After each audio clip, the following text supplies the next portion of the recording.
Hola, hola, hola. Bendiciones a todos. Muchas gracias. Bueno, hoy estamos ya en lo que es la clase número 11. ¿Qué le parece? Número 11. Qué impresionante, ¿verdad? Qué rápido que hemos ya llegado a esta clase número 11. Y, y bueno, yo he sentido que se ha ido bastante rápido. Ya nos quedan, quitando la de hoy, ya lo que nos quedan son solamente 3 clases más. Y pues terminamos el curso. Impresionante, ¿verdad? Lo rápido que va el tiempo. Y bueno, pues, gloria a Dios por su vida. Me llena de mucha alegría que usted haya perseverado hasta hoy. Repito, con esta nos quedan ya 3 clases más y se nos acaba este hermoso curso. Y pues, qué bendición, ¿verdad? Qué bendición todo lo que hemos aprendido. Y yo tengo esa certeza de que usted haya aprendido bastante. Así que vamos a orar entonces para comenzar. ¿Qué le parece? Mi amado Señor, te doy gracias en el nombre de Jesucristo por esta clase, Señor, y vamos a hablar sobre la segunda venida de nuestro amado Señor Jesucristo. Nos llenamos de mucho gozo, de mucha alegría ante este evento precioso. Y yo te pido, mi amado Espíritu Santo, que hoy abras nuestro entendimiento, que alumbre los ojos de nuestro entendimiento, ayúdanos a comprender, a entender, a creer esta preciosa verdad. Dame gracia para exponerla. Espíritu Santo, toma control de esta clase, unge esta clase, llena cada corazón de los que ven y escuchan esta clase, llénalos, Espíritu Santo. Y mi mayor deseo es que la fe de todo aquel que vea y escuche esta clase sea afirmada en estas verdades y sobre todo en Cristo Jesús y en nuestro pronto encuentro con Él. Amado Espíritu Santo, bendícenos, llénanos y renueva nuestra fe en el nombre de Jesús. Te lo pido, Señor. Muchas gracias, muchas gracias, muchas gracias. Así es, entonces esta es la clase número 11 ya. Ojalá que usted pueda estar compartiendo con otras personas, sean familias o conocidos, este material, tanto de forma escrita, pero sobre todo de forma personal, de forma tú a tú, ¿verdad? Le animo a que usted comparta estas hermosas verdades con personas cercanas a usted para que también sean edificadas. La segunda venida del Señor, ¿ok? Quedamos en que el Señor Jesucristo venía después de la tribulación o viene después de la tribulación.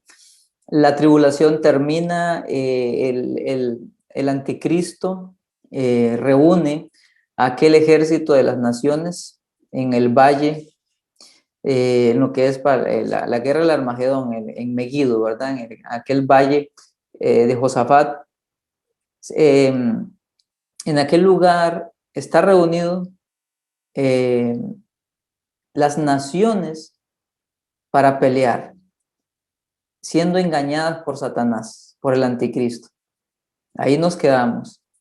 Ahora, para empezar con la segunda venida del Señor, vamos a leer algunos versículos. Apocalipsis 11:15 dice: entonces el séptimo ángel tocó su trompeta y hubo fuertes voces que gritaban en el cielo: ahora el mundo ya es el reino de nuestro Señor y de su Cristo, y él reinará por siempre y para siempre. Apocalipsis 19:11 al 16 dice: entonces vi el cielo abierto y había allí un caballo blanco. Su jinete se llamaba Fiel y Verdadero, porque juzga con rectitud y hace una guerra justa. Sus ojos eran como llamas de fuego y llevaba muchas coronas en la cabeza. Tenía escrito un nombre que nadie entendía excepto él mismo. Llevaba puesta una túnica bañada de sangre y su título era La Palabra de Dios. Los ejércitos del cielo, vestidos de lino blanco y puro, de la más alta calidad, lo seguían en caballos blancos. De su boca salía una espada afilada para derribar a las naciones. Él las gobernará con vara de hierro y desatará el furor de la ira de Dios. el Todopoderoso, como el jugo que corre del lagar. En la túnica, a la altura del muslo, estaba escrito el título Rey de Reyes y Señor de Señores. Qué impresionante, qué cuadro más hermoso.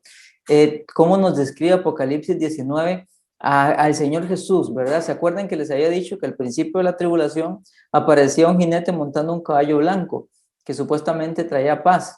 Bueno, esa era una imitación de esta escena donde vemos al Rey Jesucristo venir en un caballo blanco y el cuadro es impresionante, ¿verdad? Todo lo que nos dice, todos los detalles, hablan de la majestad de Él, hablan de la gloria de Él, viniendo en gran poder y autoridad.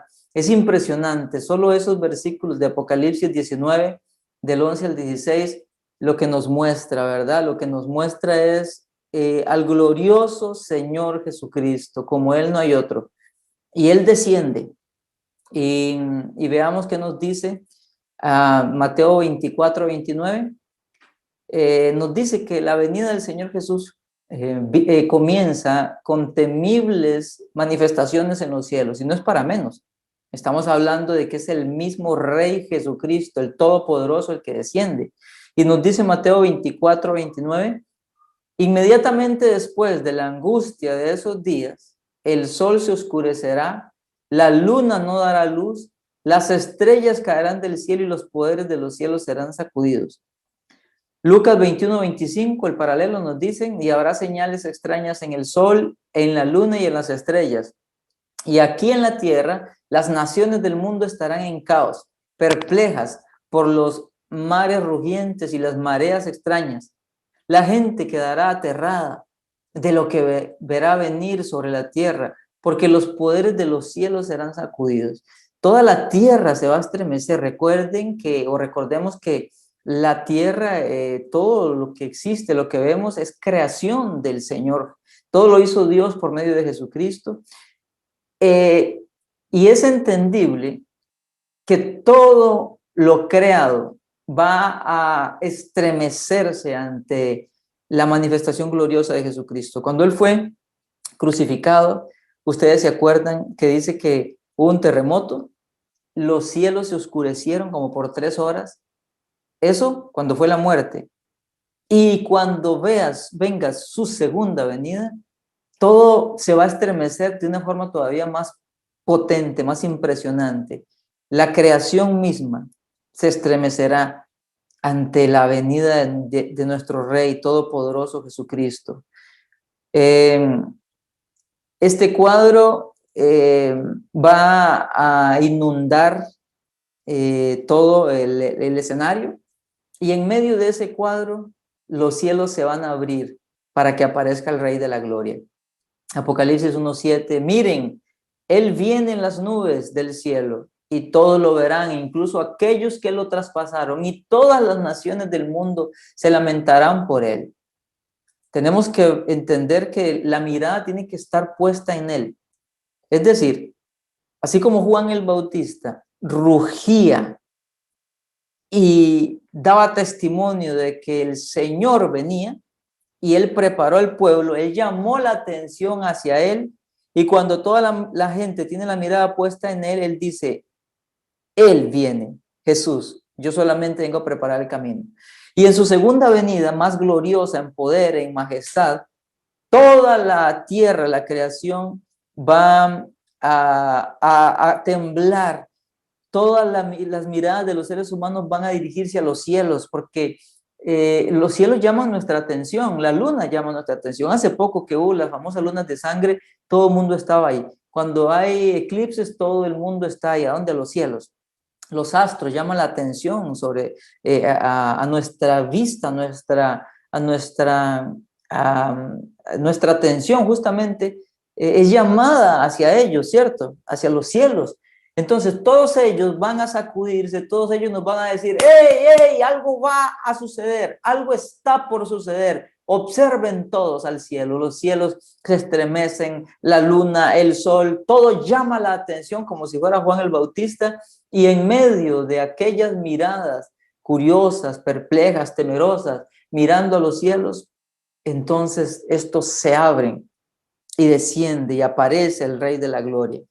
Apocalipsis 19:11 dice, entonces vi el cielo abierto y había allí un caballo blanco. Su jinete se llamaba Fiel y Verdadero, porque juzga con rectitud y hace guerra justa.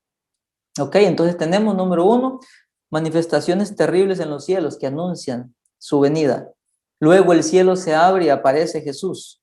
Luego, el Salvador que regresa desciende en el monte de los olivos causando un gran terremoto. Lo podemos ver en Zacarías 14:4. Dice, y se afirmarán sus pies en aquel día sobre el monte de los olivos, que está enfrente de Jerusalén, al oriente. Y el monte de los olivos se partirá por el medio, hacia el oriente y hacia el occidente, haciendo un valle muy grande. Y la mitad del monte se apartará hacia el norte y la otra mitad hacia el sur. Se partirá por el terremoto. Qué interesante que aquel lugar donde el Señor Jesús sufrió, donde el Señor Jesús derramó sangre, ahora va a ser testigo del descenso del glorioso Rey. Qué impresionante, o sea, es que todo está conectado. Pero esta vez ya no, Él no está en debilidad, clamando, derramando gotas como de sangre, sino ahora Él viene en gloria. Y los montes, ese monte se va a estremecer y se va a partir en dos. Un autor, doctor Pentecost, escribe lo siguiente acerca de ese terremoto. Una revista de noticias informó hace tiempo que una gran cadena de hoteles envió un equipo de ingenieros y geólogos a Jerusalén para explorar la posibilidad de construir un hotel en la cima del Monte de los Olivos. Dice, después de su investigación, informaron que el lugar no era bueno para la construcción, porque el Monte de los Olivos es el centro de una falla geológica. Oiga usted, es el centro de una falla geológica y un terremoto en esa zona podría dividir al monte y el hotel ciertamente sería destruido. Así que decidieron no construir allí y buscaron otra propiedad en otra zona. Más adelante otro hotel fue construido en el Monte de los Olivos con una vista espectacular de la antigua ciudad de Jerusalén. Vean qué interesante. El Señor en su infinita sabiduría preparó, según nos dicen acá, ese monte. Hay una falla geológica, o sea, hay una propensión, si se puede decir, si está bien dicha la palabra, está propenso a un terremoto. Ya el Señor en su sabiduría lo preparó para aquel gran día. Después de descender en el Monte de los Olivos, Cristo se dirige a Petra y a Bosra, las dos ciudades principales de Edom. Pareciera que va a Edom para juntar el remanente israelita escondido. Acompañado por los santos ángeles, la iglesia y el remanente, Cristo marcha hacia Armagedón. Porque recuerde que en Armagedón es donde tiene que dar la batalla. Según, si usted recuerda de la clase anterior, muchos de los judíos perseguidos por el anticristo llegan a esconderse en ese lugar, en Bosra, en Petra. Entonces, según nos dice aquí, y se puede ver usted lo lee ahí con tiempo, Isaías 34:6, ahí está anotado en el documento, Isaías 63:1, donde el Señor va a estos lugares por aquel pueblo que está escondido, temeroso, perseguido, ¿sí? Ahora, vamos a ver el propósito de la segunda venida de Cristo. Hay 7 propósitos que están aquí documentados de esa segunda venida. Ya sabemos cómo va a ser lo previo. Tenemos al anticristo, a la bestia, tenemos al falso profeta reunido con todo el ejército. Lo tenemos allí en ese lugar esperando para la batalla. Tenemos a miles y miles y miles de soldados preparados. Ahí, a ese lugar va a ir Jesucristo. ¿Ok? Y yo quiero hablar de 7 propósitos que tiene esa segunda venida de nuestro Señor Jesucristo. Número 1, derrotar al anticristo y a las naciones reunidas en Armagedón. ¿Ok? Primero, derrotar al anticristo y a las naciones reunidas en Armagedón. 2 autores nos describen bien esta batalla. Palestina ha de experimentar un baño de sangre de proporciones nunca antes alcanzadas, que fluirá del Armagedón en el norte, bajando por el valle de Josafat cubrirá la tierra de Edom y bañará toda Judea y la ciudad de Jerusalén. Juan mira esta escena de matanza y la describe como sangre que fluye, oiga, hasta los frenos de los caballos. Imagínense la altura. Esta está más allá de la imaginación humana ver un lago de ese tamaño, que ha sido lleno de las venas de los que han seguido el propósito de Satanás, de tratar de exterminar el pueblo escogido de Dios para evitar que Jesucristo reine. Pentecostés, ahí viene la página 118-119. La batalla de Armagedón resulta en una matanza general entre las legiones de la bestia. El brillo de la aparición de Cristo producirá un temblor y una desmoralización de los soldados. Puede leer Zacarías 12:2, Zacarías 14:13. El resultado de esta desmoralización y de este temblor será la deserción del anticristo, volviéndolo inoperante. Segunda de Tesalonicenses 2:8. Esta luz tremenda del cielo producirá asombro y ceguera en los animales y locura en los hombres. Zacarías 12:4.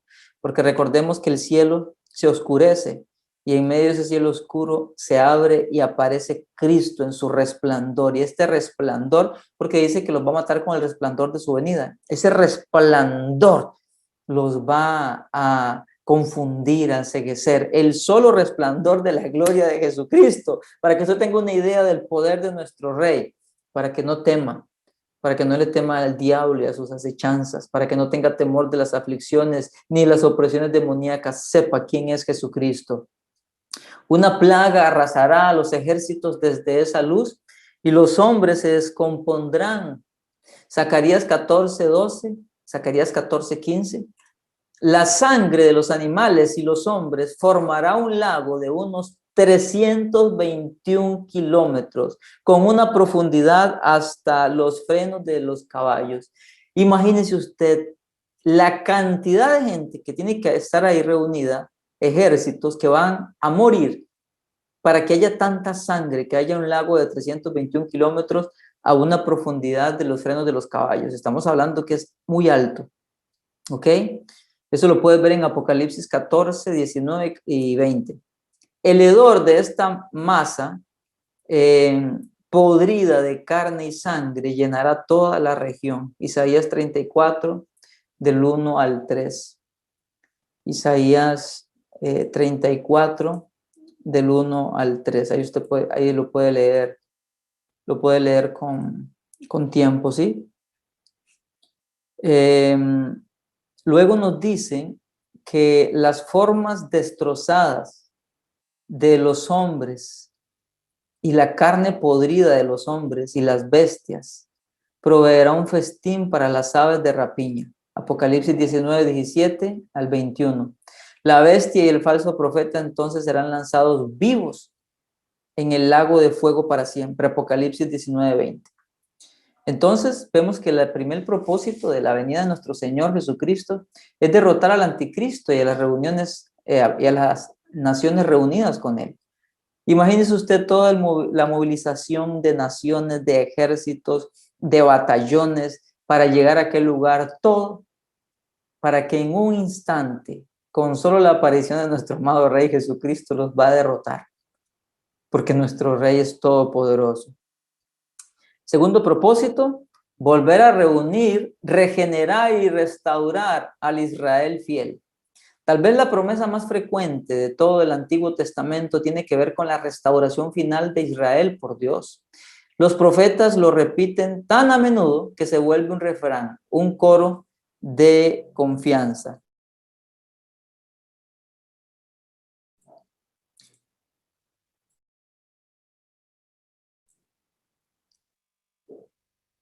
A ver, entonces, tenemos, a ver, ok. Ok, tenemos entonces, un momentito para acá.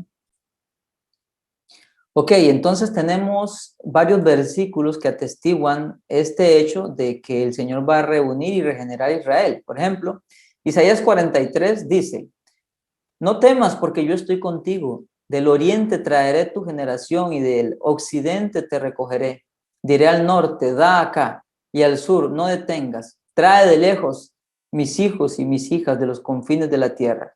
Jeremías 24:6. Porque pondré mis ojos sobre ellos para bien, y los volveré a esta tierra y los edificaré, y no los destruiré. Los plantaré y no los arrancaré. Ezequiel 11:17. Así ha dicho Jehová el Señor, yo los recogeré de los pueblos y los congregaré de las tierras en las cuales están esparcidos y les daré tierras de Israel.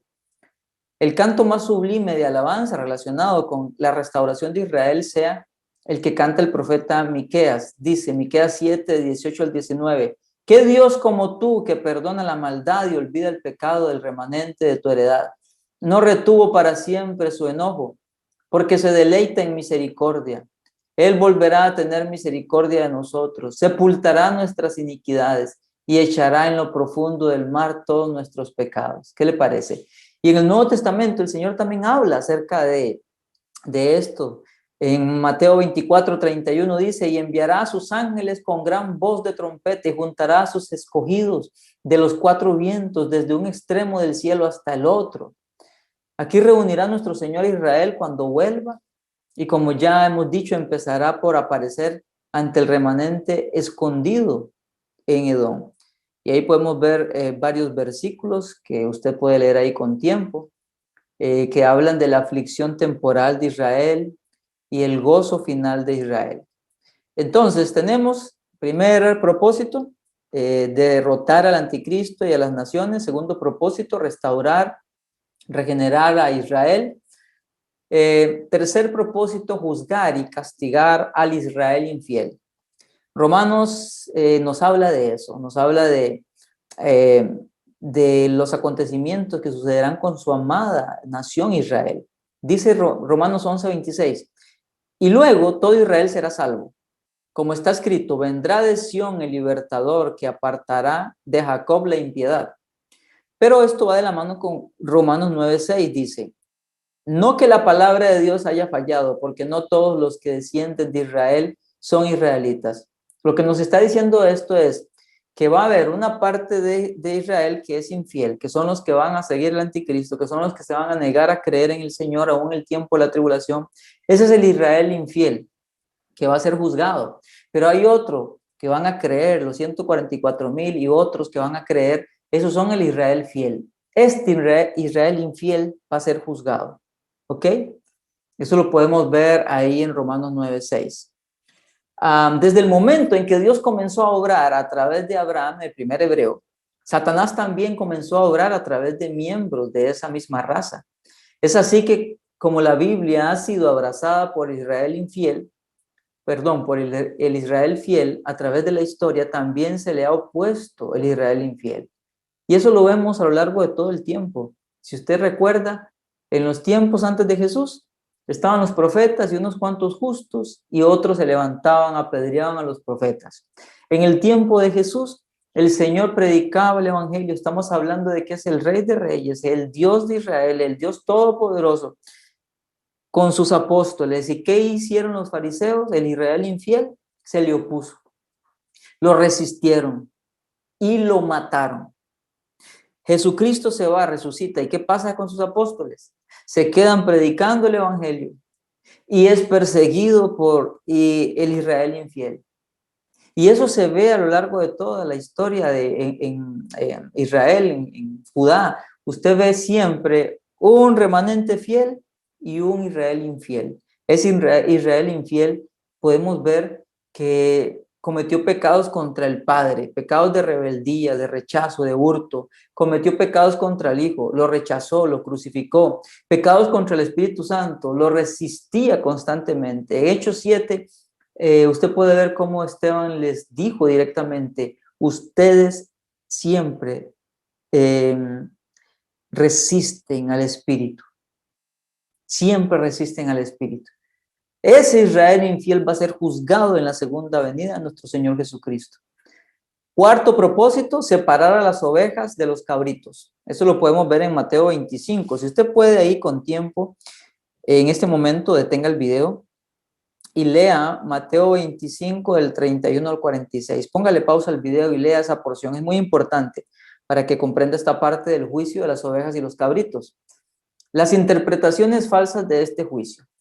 Algunos dicen que este juicio de las ovejas y los cabritos es el mismo que el juicio ante el gran trono blanco que está allá en Apocalipsis 20 del 11 al 15, pero no es lo mismo, porque el juicio de las ovejas y los cabritos va a ser al final de la tribulación y el juicio del gran trono blanco va a ser al final del milenio. Son juicios separados, ¿ok?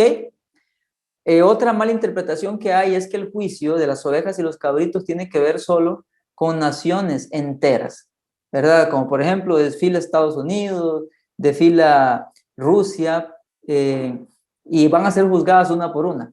Pero no es así. Sus veredictos se dirigen a los individuos de esas naciones, ¿ok? No a las naciones como un todo, sino a los individuos que conforman. De hecho, el autor nos dice que la palabra traducida por naciones en Mateo 25:32 debería ser gentiles. Es decir, se refiere a todos los gentiles, a todas las naciones. El Señor los va a separar, cabritos de ovejas. ¿Ok? La base de este juicio, la prueba de este juicio es la forma en que los gentiles que sobrevivirán a la tribulación han tratado al Israel fiel. Porque les llama, el Señor en ese juicio les dice, por cuanto han hecho esto por mis hermanos, ¿ok? Entonces yo los voy a. Eso lo dice Jesús. En la Alemania nazi durante la Segunda Guerra Mundial, los judíos fugitivos a veces fueron socorridos y protegidos por varias familias alemanas que a pesar de su nacionalidad, ellos no estaban de acuerdo con Adolfo Hitler y arriesgando sus vidas protegían a judíos. Se cree que eso mismo va a suceder en la tribulación. Gentiles de todas las naciones oirán el mensaje del Israel fiel, lo creerán y arriesgando su propia vida los protegerán. Es decir, entonces, en el contexto de la tribulación y de la gran tribulación, esos 7 años, cuando se derrame la ira de Dios y la persecución del anticristo, van a levantarse 144,000 evangelistas, van a predicar el evangelio, muchos van a creer, muchos van a morir creyendo, pero muchos van a creer, van a tanto judíos como gentiles, pero van a ser perseguidos y no van a ser muertos. Muchos van a morir, pero muchos no van a morir. Muchos van a terminar la tribulación vivos. Muchos creyentes y muchos no creyentes por el mensaje de los 144,000. Entonces, cuando Jesús aparezca, Él va a derrotar al anticristo, al falso profeta, los va a enviar al lago de fuego y azufre.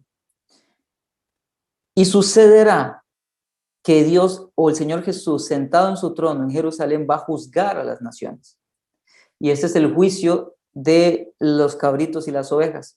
Las ovejas van a representar a los que creyeron durante la tribulación, a los que apoyaron a los judíos, a los que no los entregaron para que fueran muertos, sino más bien los protegieron. Esos creyentes van a entrar vivos al milenio, y eso lo vamos a ver en las próximas 2 clases. Gente viva va a entrar al milenio, que pasó la tribulación y que durante la tribulación creyeron en el Mesías y no murieron. Muchos van a morir por la fe, pero muchos van a quedar vivos. Esos son las ovejitas o los corderitos. Y están los cabritos, que son los que no creyeron, los que maltrataron a los judíos y que quedaron vivos al final de la tribulación. Estos van, si usted lee la porción que le dije de Mateo 25, estos van a ser enviados al lago que arde fuego y azufre, al infierno preparado para Satanás y sus ángeles. Ahí van a ser enviados. Y los vivos creyentes van a entrar al milenio. Qué hermoso, ¿verdad? Esa sería la cronología entonces.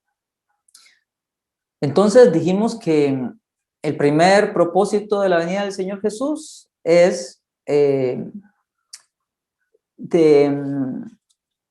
dice que es derrotar al anticristo y a las naciones reunidas en Armagedón. Segundo propósito, volver a reunir, regenerar y restaurar al Israel fiel. ¿Ok? Tercer propósito, juzgar y castigar al Israel infiel. Cuarto propósito, separar a las ovejas de los cabritos. ¿Sí? De entre las naciones gentiles, los creyentes y los incrédulos, los que fueron propicios a Israel por creer en el Mesías y los que no creyeron, separarlos para enviar al infierno a los incrédulos, a los cabritos, y para enviar o para que entren al milenio los creyentes. Ahora, quinto propósito, atar a Satanás. Desde que fue expulsado desde el cielo, Satanás ha hecho loco, en nuestras palabras. Se le llama el príncipe de este mundo, el Dios de este siglo. Tomó la potestad que era de Adán en el paraíso, la potestad sobre la tierra, por así decirlo, la tomó Satanás, el diablo. Y él ha tenido potestad sobre este mundo y sobre la gente incrédula desde Edén, con la caída de Adán y Eva. Desde entonces, estamos hablando de más de 5,000 años a la fecha, según el tiempo bíblico, Satanás ha hecho o ha tenido poder para hacer mal en esta tierra, esclavizando al ser humano. Lo tiene, Jesús dice, ¿verdad? En Efesios 2, que las personas están sujetas, esclavas a la voluntad del diablo. Y el creyente, cuando alguno cree en Jesús, lo que hace es ser liberado de la potestad de las tinieblas. Lo dice el libro de los Hechos también.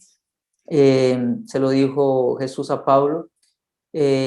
Habla, aquí tengo mucho pueblo, predica, para que por la fe en mí ellos escapen de la potestad de las tinieblas, de la potestad de Satanás a la luz, para que vengan a mí, dice Jesús. Es decir, Satanás ha tenido gobierno, reino sobre este mundo. Y aquí se nos dice que Satanás va a ser atado. Es decir, el mundo va a experimentar lo que es que Satanás no tenga injerencia, que es algo que el mundo nunca ha vivido. Aún hoy, que Jesucristo gobierna sobre los creyentes y la iglesia manifiesta el poder de Jesús y el Espíritu Santo nos llena, dice Pedro en 1 Pedro 5, que el diablo anda como león rugiente buscando a quien devorar. Tenemos una lucha contra él. El Señor nos protege, nos guarda, pero él anda allí buscando a quien devorar. Pero dice que va a ser atado. Eso es algo que nunca ha experimentado el mundo. Romanos 16:20 dice, y el Dios de paz aplastará en breve a Satanás bajo vuestros pies. Ahora, aquí viene el versículo precioso que nos habla de que Satanás va a ser atado. Apocalipsis 20, del 1 al 3, dice. Apocalipsis 20, del 1 al 3. Vi a un ángel que descendía del cielo. ¿Cuántos ángeles? Uno. Que descendía del cielo con la llave del abismo. El abismo está cerrado con llave. Eso es espiritual, pero es para que lo entendamos. Con la llave del abismo y una gran cadena en la mano. Y prendió al dragón. ¿Quién es el dragón? La serpiente antigua. ¿Quién es la serpiente antigua? Que es el diablo y Satanás. O sea, para que nos quede claro, el que es llamado dragón, serpiente antigua, diablo, Satanás, serpiente antigua, porque fue la serpiente que estuvo en Edén tentando. Todos esos son sinónimos de Satanás. El dragón, la serpiente antigua, diablo y Satanás. Dice, y lo ató por 1000 años. 1000 años va a experimentar el mundo la libertad de la opresión demoníaca. 1000 años, dice. Y lo ató por 1000 años y lo arrojó al abismo y lo encerró y puso su sello sobre él para que no engañara más a las naciones hasta que fuesen cumplidos 1000 años. Imagínese usted. Durante 1000 años, un ángel enviado por Dios lo ató al diablo, abrió el abismo, abrió sus puertas y lo metió encadenado y después cerró y enllavó. Por eso en aquel pasaje de Lucas, los demonios, la legión le dice que no nos mandes al abismo. ¿Por qué? porque el abismo es una cárcel de donde no pueden salir los demonios. Si ellos están allá, ya no tienen libertad de influencia en este mundo. Nadie tiene la potestad de mandar a un demonio al abismo.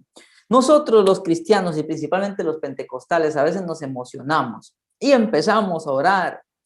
Lo hacemos con buenas intenciones pero sin entendimiento, porque empezamos a atar al diablo, empezamos a enviar a los demonios a los abismos.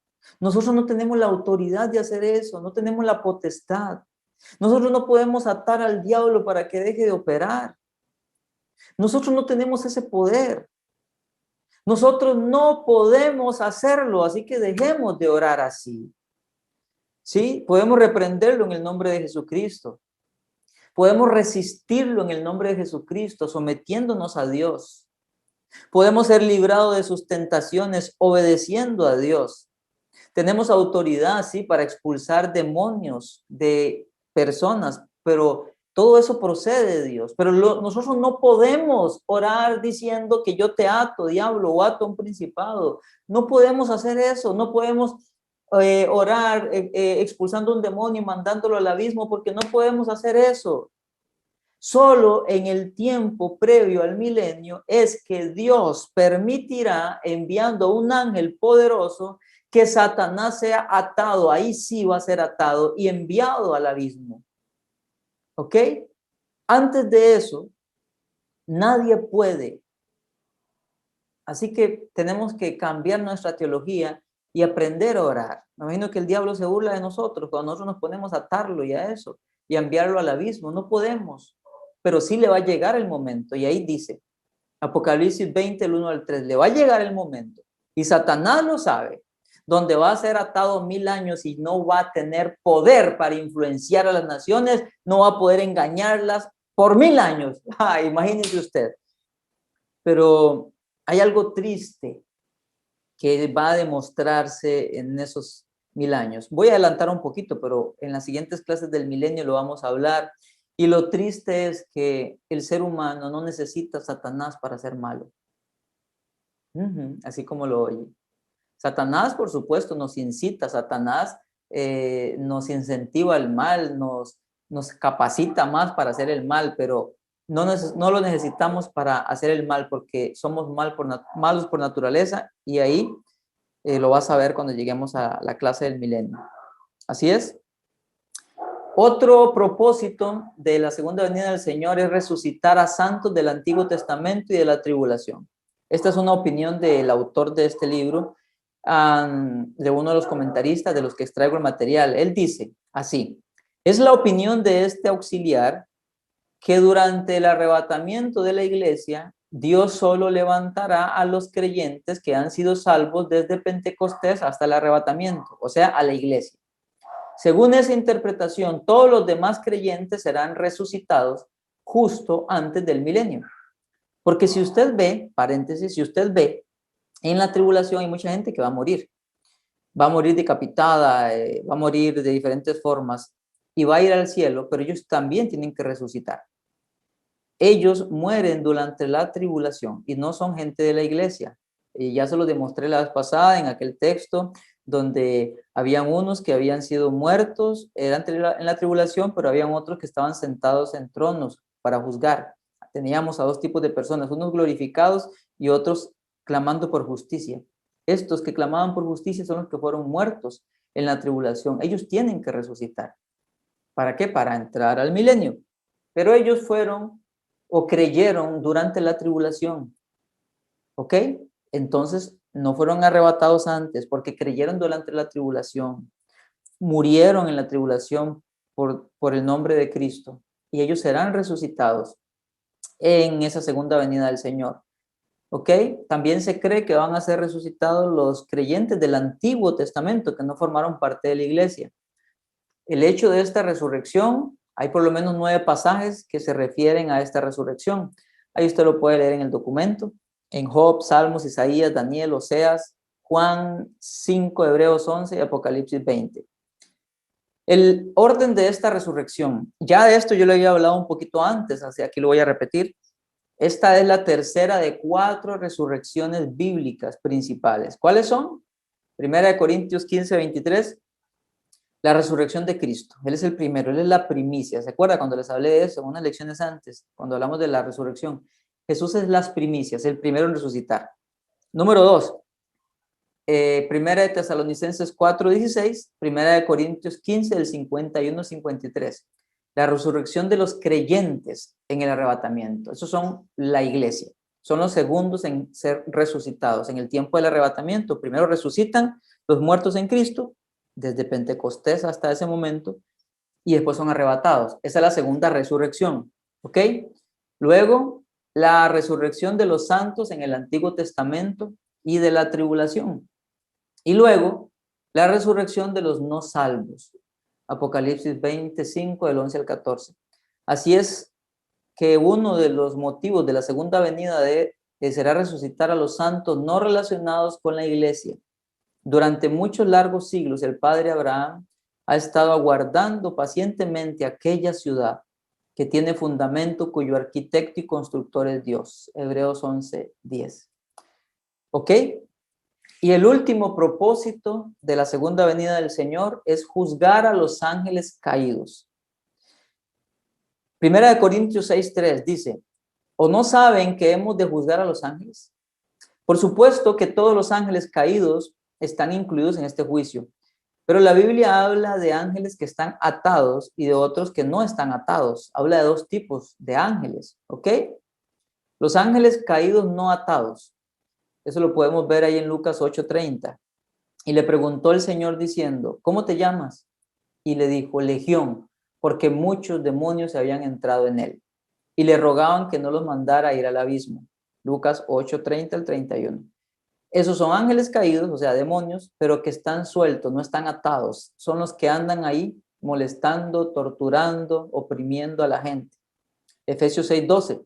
Porque no tenemos lucha contra sangre y carne, sino contra principados, contra potestades, contra los gobernadores de las tinieblas de este siglo, contra huestes espirituales de maldad en las regiones celestes. Efesios 6:12. Esos son ángeles caídos, demonios que están sueltos, no están atados. La idea de estos pasajes sencillamente es que hay un grupo de ángeles caídos, demonios que tienen libertad de movimiento, se meten en la gente, torturan a la gente, molestan a la gente y por lo tanto pueden poseer cuerpos tanto de hombres como de animales. En el pasaje ese de Lucas se metieron en los chanchos. Ellos se pueden meter en los animales y se pueden meter en las personas. Su pecado fue el de seguir a Satanás en su abominable rebelión en contra de Dios.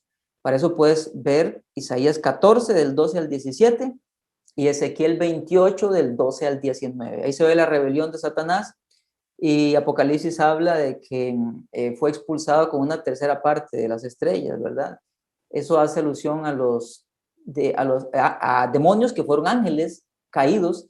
Su pecado, por eso fueron expulsados y pasaron de ser ángeles a ser demonios. Su pecado fue seguir la rebelión de Satanás. Y los otros ángeles caídos que van a ser juzgados en la segunda venida van a ser los que están atados. Porque también Cristo padeció una sola vez por los pecados, el justo por los injustos, para llevarnos a Dios, siendo a la verdad muerto en carne, pero vivificado en el Espíritu, en el cual también fue y predicó a los espíritus encarcelados, los que en otro tiempo desobedecieron, cuando una vez esperaba la paciencia de Dios en los días de Noé, mientras que preparaba el arca en el cual pocas personas, es decir, 8, fueron salvas por agua. Primera de Pedro 3, del 18 al 20. Ahí se hablan de esos seres que están atados por un pecado muy grave o dos pecados muy graves que cometieron. También puedes ver segunda de Pedro 2:4 y Judas capítulo 1 versículo 6. Según estos pasajes, estos ángeles caídos también los puedes ver en Génesis capítulo 6 versículo 2. Según estos pasajes, estos ángeles caídos no tienen la libertad de los ángeles que andan sueltos. Ellos están en cárceles de oscuridad, en detención solitaria, aguardando su juicio final al fin de la tribulación. ¿Por qué la diferencia? Muchos estudiosos de la Biblia creen que este grupo de ángeles eran culpables de 2 pecados graves. El primero, que fue el que cometieron los ángeles, los demonios que andan sueltos, que fue rebelión. Y el segundo, algunos creen que ejercieron una perversión sexual con las hijas de los hombres. Eso está en Génesis capítulo 6. De hecho, se dice que estos que fueron llamados hijos de Dios se mezclaron sexualmente con mujeres y de ahí salieron los nefilim o los gigantes. Esa perversión sexual que a ellos no les era permitida fue castigada por Dios doblemente. Entonces, no solo fueron destituidos del cielo, sino que fueron encarcelados y ellos van a ser juzgados.